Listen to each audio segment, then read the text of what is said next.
तो हम भाग जइबो फेरो नहीं घर अइबो हमरा बसोया लगी जाने सुन माई गे हमरा तू शादी रे कराई।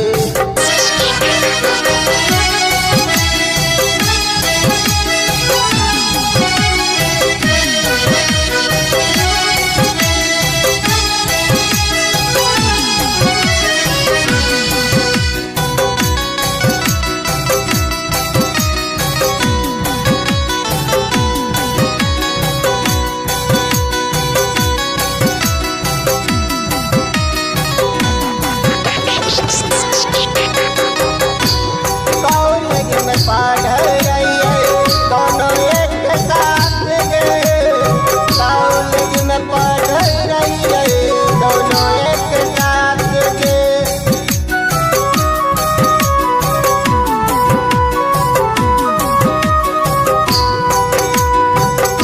कॉलेज में पढ़ रही दोनों एक साथ गे कॉलेज में पढ़ रही दोनों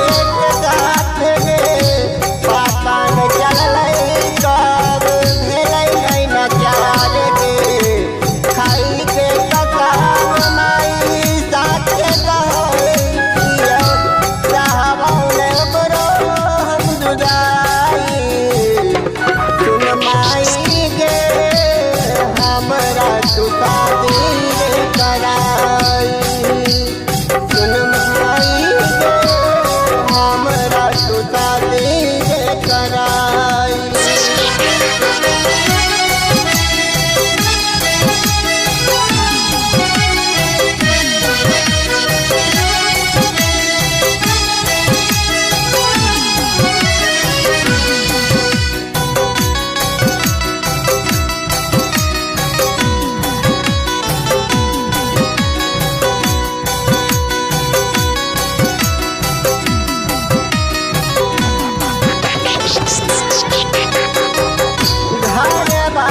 छोड़ी देबो छोड़बो मुहाला गाँव समाज में लोग बुझबो जब होतो ई हाला